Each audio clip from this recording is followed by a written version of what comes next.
Chapter 3: Superstar megadeals are hurting team marketability and limiting league growth. What are these new superstar megadeals in sports? The ever-increasing superstar megadeals are very similar to long-term contracts in that they are a trade of players' services for team pay, which repeats annually over the course of several years. However, superstar megadeals, as I like to categorize them, are the cream of the crop, reserved for the absolute best and most successful players. They are worth the most total money by far and worth the maximum number of years, if there even is one. These contracts are still high risk, but financial rewards with them are common, which is why the announcement of them are celebrated greatly among the players and teams involved, and of course, their fan bases. In the NFL, superstar megadeals are generally worth 4 and sometimes 5 years in length, within the range of $100 million and $200 million in salary. In the NBA, superstar megadeals are typically 4 but often 5 years in length, within the range of $150 to $250 million in salary. In the MLB, superstar megadeals range from as little as 7 to as many as 13 years in length, within the range of 225 to 375 million in salary. MLB's superstar megadeals are one of the biggest generators of the league's payroll gap among teams, which, as we know now, causes some teams, typically in larger markets, to have significant competitive advantages over others. Why are superstar megadeals in the MLB so much larger?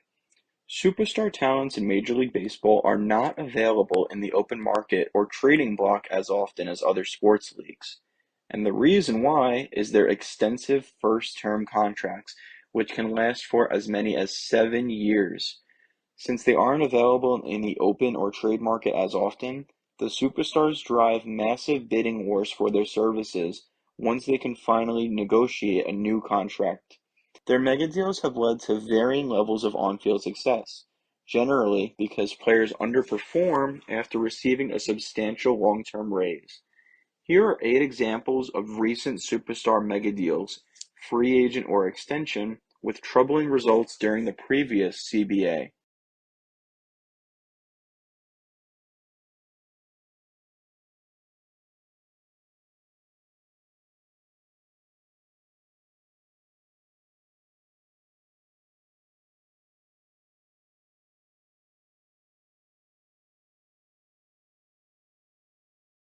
Mookie Betts.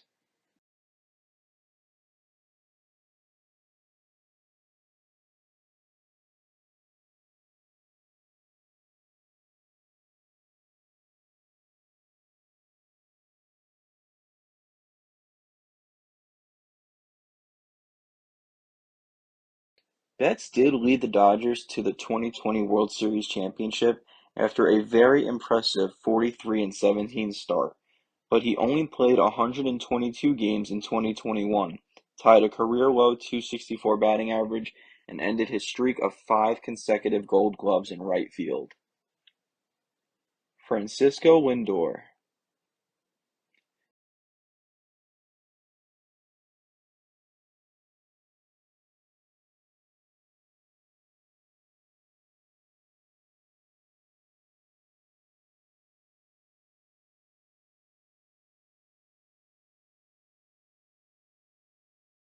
Lindor played the lowest number of games, 125, since his rookie season and had a new career-low .230 batting average, unable to lift the Mets back to the playoffs. Bryce Harper.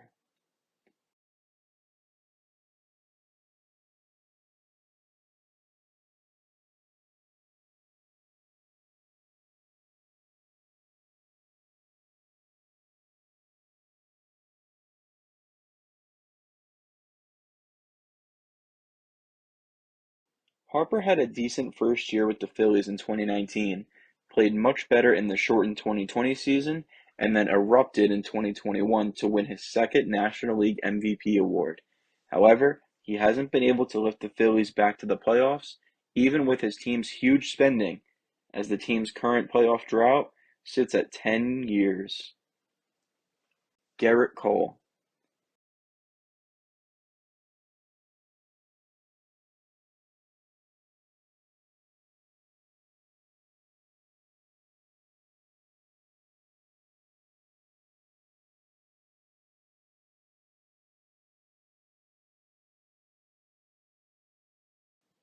Cole performed very well in his first 2 years with the Yankees, finishing fourth in American League Cy Young voting in 2020 and finishing as the runner-up in 2021. While the Yankees division series loss wasn't his fault, the Yankees' wildcard loss to the Red Sox was, as he gave up 3 runs and was taken out after just 2 innings. Manny Machado.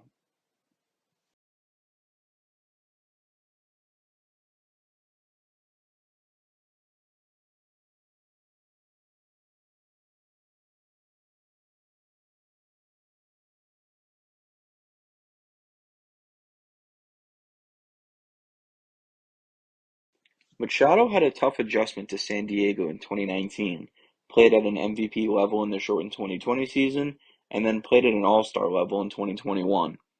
The Padres have only had one winning season and playoff berth thus far, and it was achieved in a regular season that was nearly one-third the size of a normal one. Nolan Arenado.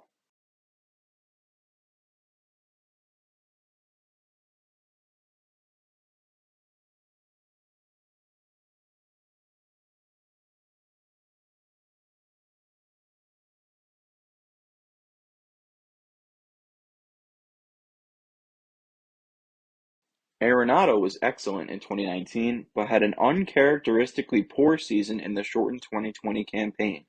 Frustrated with the Rockies' unwillingness to increase team payroll, despite giving in to his demands for a massive contract extension, he was traded to the Cardinals in 2021. In his first year with St. Louis, he struggled with the transition from Colorado's hitter-friendly park, though he was still named an All-Star and won a Gold Glove. The team earned a wild card, but lost to the Dodgers. Stephen Strasburg.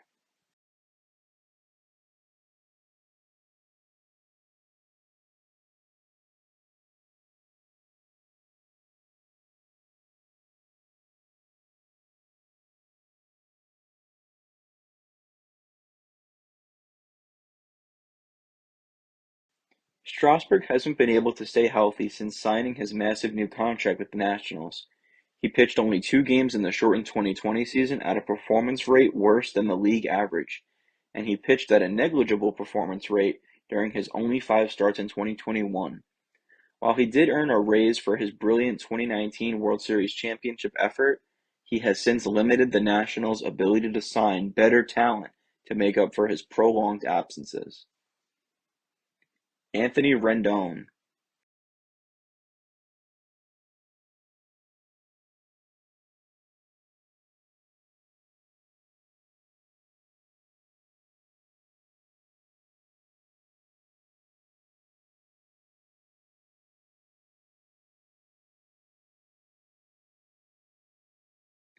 Rendon was solid during the shortened 2020 campaign despite a short dip in production, but he performed much poorly in 2021, playing only 58 of the 162-game season. The Angels haven't made the playoffs in the 2 years into this deal, and Rendon is starting to creep into his mid-30s, when MLB position players usually exit their prime. 18 total seasons thus far, 8 contracts worth $2.4 billion. Average payroll accounted for is 13.5%, but this measure is only 2 to 3 years into these contracts that will average nearly 10 years in length. The average team winning percentage is .509. While it is very early into these mega deals, the teams are performing close to league average. This mark would be below 500 if not for the Dodgers, who have averaged a whopping .685 winning percentage with bets. The average change in WAR is negative 25.4%. This figure is made worse by the injuries significantly hindering the WARs of Strasburg and Rendon, but it is still well negative, meaning superstars contracted to the mega deals are underperforming at an alarming rate collectively thus far. 6 of the 8 teams, 33%, made the playoffs, and 2020 notably awarded 16 spots instead of 10, so this number is a little bit lopsided. 2 teams made the league championship series, both the Dodgers, and 1 team made the World Series and won it, still the Dodgers. However, it was after an irregular 60-game regular season. Conclusion: superstar megadeals from the previous CBA are not proving to be fruitful thus far, since 8 teams are spending over $2 billion on underperforming players and likely finishing with an average record. However, the superstar signings and acquisitions are surely contributing to more local revenue. How much more are superstars making than the rest of the MLB talent pool? I mentioned earlier that the average player's salary has decreased 6.4% since 2017, even though league revenues have actually increased by a whopping 30% in the same time frame. Average player's salary was $4.17 million in 2021, down from $4.5 million in 2017, and league revenue is estimated to be $11.5 billion in 2021, up from $9 billion in 2017.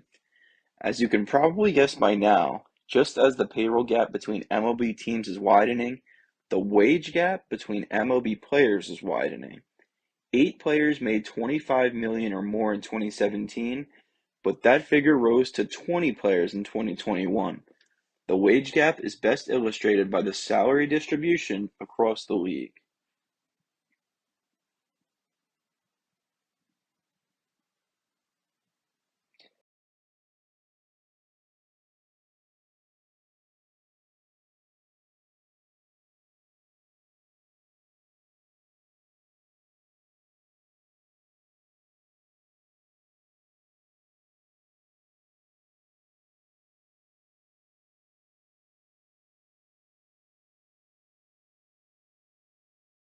"2019 can help explain the disparity in player pay when 63.2% of MLB players had 3 or less years of MLB experience and were thus ineligible for arbitration raises or new contracts.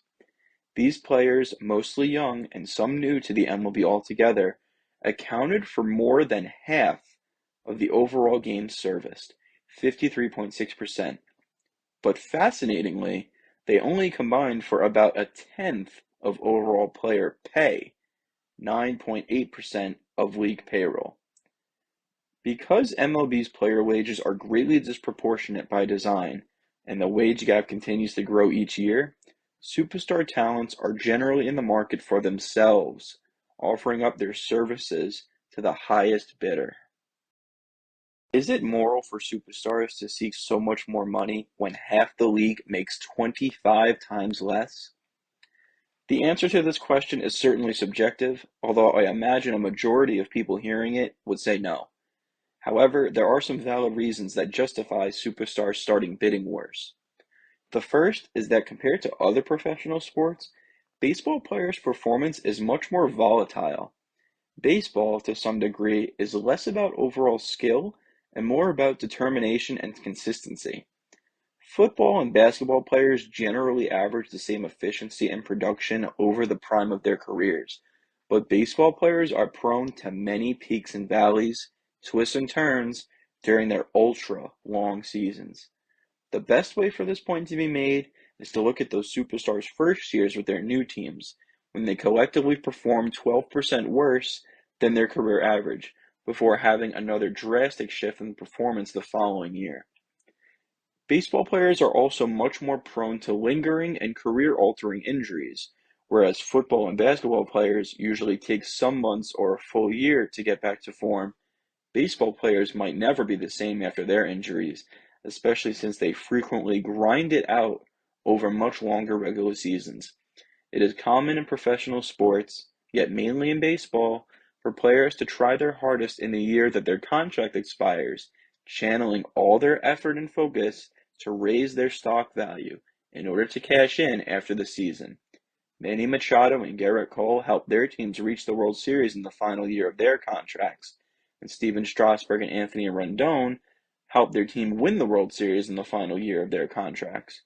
Because baseball players' performance is volatile, and because it is very difficult to perform at their best right before their free agency period, baseball players seek every single dollar they can get on the market, generally in the form of long-term contracts. The second reason why their bidding wars are justified is because the baseball contract system positions free agency periods to be much later into players' careers, sometimes when they are past their prime in their 30s, as we saw with David Wright and Chris Davis, among others. It makes sense that baseball players with less free agency periods overall, and those free agency periods being many years into their careers, would want to seek one big cash in, capitalizing on their previous success as opposed to their potential moving forward, as is the case with football and basketball. The third reason why they are justified is because the sport of baseball can't really be dominated by a handful of players, meaning superstars have such limited control over their team's overall performance. Recent MLB history has proven this. All-time greats Barry Bonds, Ken Griffey Jr., Alex Rodriguez, Ichiro Suzuki, and Mike Trout have collectively combined for just one championship, despite winning a combined 15 MVP awards. Superstars might as well take the highest offer in the marketplace, since it is far easier to secure a record-breaking contract than reach the championship round in baseball. How are superstar mega deals bad for the MLB? I answered a similar question in the previous section, but it is worth repeating for the specific category of mega deals. Superstars with salaries accounting for a large chunk of their team's payroll significantly hinder their ability to sign other star players. Not being able to sign other star players because of one or two superstars when less teams are competitive, particularly the ones with superstar players, the league's national television ratings suffer, since teams and superstars are less marketable. Lower national television ratings lead to less lucrative broadcasting rights contracts, generating less revenue to significantly improve and substantially grow the league as a whole. As I mentioned earlier, dynasties are important, and MLB's formulated disparity has indefinitely ended them. You can make the argument that disparity brings excitement to the postseason, because any playoff team can win the World Series regardless of their regular season finish. However, disparity doesn't help generate ratings for the playoffs, nor help generate ratings for the regular season, which is 6 times longer than the MLB postseason is, and it doesn't limit which teams are in play. Fortunately, some MLB teams have started to show hesitancy signing superstar mega deals, and the impacts of their decisions have been masterful. The Boston Red Sox passed up a massive contract extension for Jacoby Ellsbury in 2014, putting them on a path to win the 2018 World Series. The Washington Nationals passed up a massive contract extension for Bryce Harper and were still able to win the 2019 World Series the next year. And the Atlanta Braves passed up a massive contract extension for Freddie Freeman right after they won the 2021 World Series. The final judgment.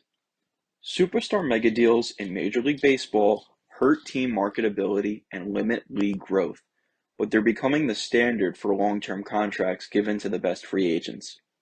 The league's extensive first contract system limits the number of superstars available in the open and trade markets, enabling them to drive massive bidding wars between teams that will ultimately lead to poor returns on investment. While the ultra-elite class of players sparks local revenue and competitiveness in the short term, they generally lead to financial pitfalls and losing records in the long term. Their sky-high annual price tags hurt teams' ability to acquire stars and better compete, limit the number of teams who can produce huge local sales and marketability, and over time, hurt the monetary value of the league's national broadcasting rights. The record-breaking and unprecedented long-term megadeals will continue to crush small market teams' chances of competing and large market teams' financial health, and as a result, they will effectively limit the formation of several dynasties which help grow the league. MLB needs its GMs and owners to be more conservative with their superstar spending, following in the footsteps of the recently successful Red Sox, Nationals, and Braves organizations. More prudent allocation of revenues by large market teams will slowly improve small market teams and eventually generate even more growth. But the league and its fans should be mindful of an even newer trend that's developing. Top prospects such as Fernando Tatis Jr. and Wander Franco signing superstar megadeals before demonstrating any consistent high-level production, a monumental degree of risk never seen before.